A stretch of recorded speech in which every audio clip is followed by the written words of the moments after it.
There's a level of discipline that makes people look at you with fear. And today, you'll discover exactly how to reach it. Have you ever seen that one person who never fails? Who wakes up at the same time every day, does the same thing, and just never stops? While everyone else gives up by week 3, they keep going. While others make excuses, they show up. And people whisper, "Man, that's not normal." They're right. It isn't normal. It's legendary. Centuries ago, Zen monks in Japan created a system that produces this frightening consistency. They call it Gyoji, continuous practice without gaps. And once you understand it, you'll never break a goal again. But there's a catch.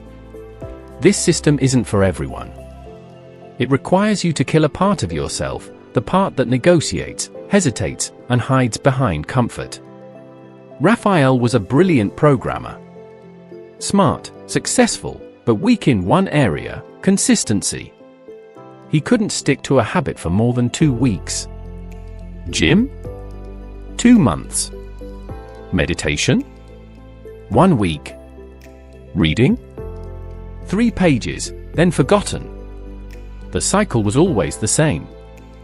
Monday, immotivation. Wednesday, negotiation. Friday, surrender.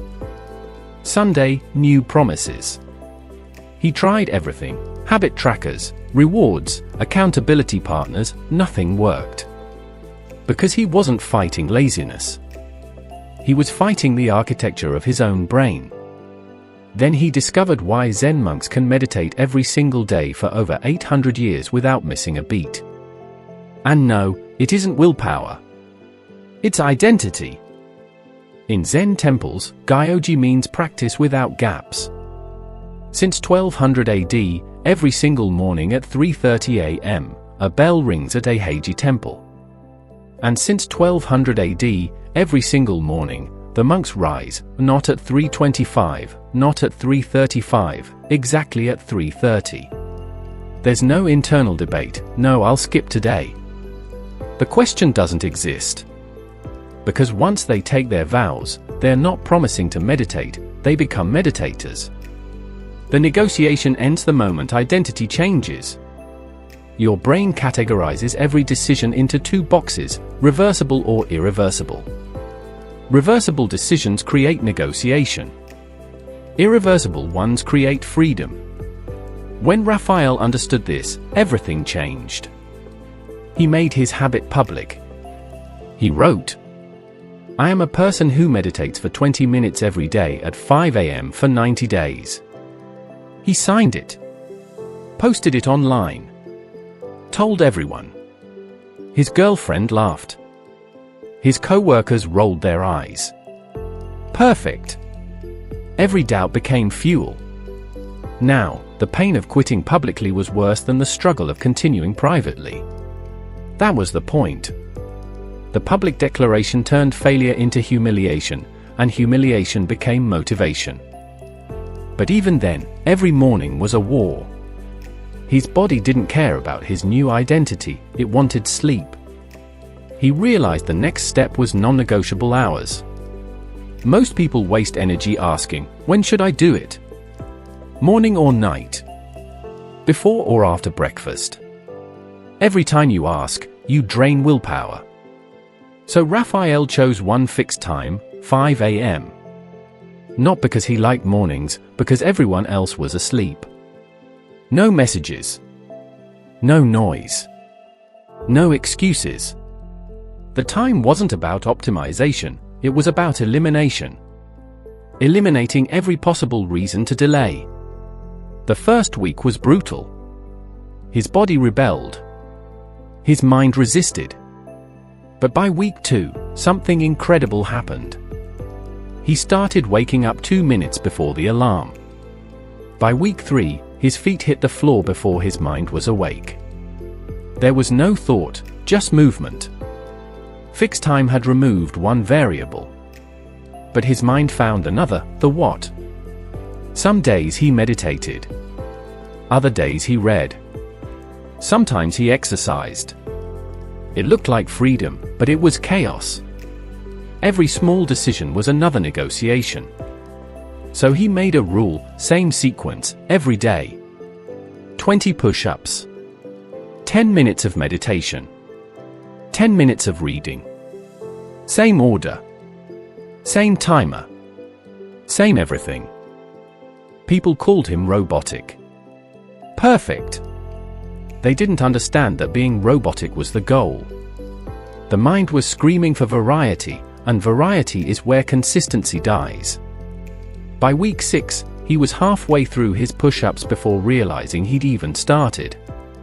The practice was now taking care of itself. This is what people don't understand about discipline. It's not about forcing yourself forever. It's about repeating until the behavior no longer needs force. Until willpower becomes unnecessary. Then came the test. On day 35, he caught the flu. On day 40, he had to travel. No perfect conditions. Normally, that's where people quit. But Raphael remembered the monk's rule: practice must continue without gaps. Even a single day off invites the old self back. So he adapted. Push-ups in the airport bathroom. Meditation in the Uber.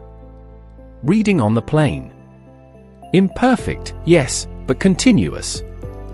Perfection isn't required. Continuity is. A river doesn't stop flowing when the drought comes, it just flows smaller. When it stops, it's no longer a river. Your discipline is the same. When you stop, you're no longer someone who practices, you're someone who used to. By day 70, his practice had become automatic. He no longer decided to do it. He simply did. His brain had transferred control from willpower to identity. He pre-solved every obstacle that used to break him. Rain? Do it in the garage. Guests? Quiet workout in the bathroom. Hangover? 2 push-ups, 1 minute of meditation, 1 page of reading. Always something. Never nothing. No more thinking. No more deciding. Just execution. When you pre-decide your actions, you remove fatigue from your future. Your brain no longer asks if, only how. By day 90, Raphael was transformed. People said his discipline was unnatural. He smiled. Because they were right.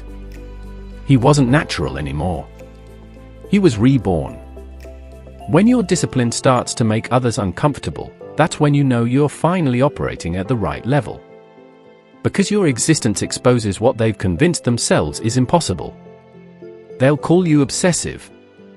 They'll tell you to find balance. But balance is what keeps ordinary people ordinary. You're not chasing balance, you're chasing transformation. Consistency isn't about doing something every day. It's about becoming someone who can't live any other way. When you adopt the Gyoji system, public declaration, fixed schedule, unbroken sequence, pre-solved obstacles, you stop being someone who tries. You become someone who is.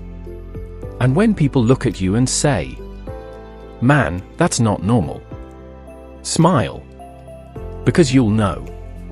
You finally reached the level of discipline that terrifies ordinary people.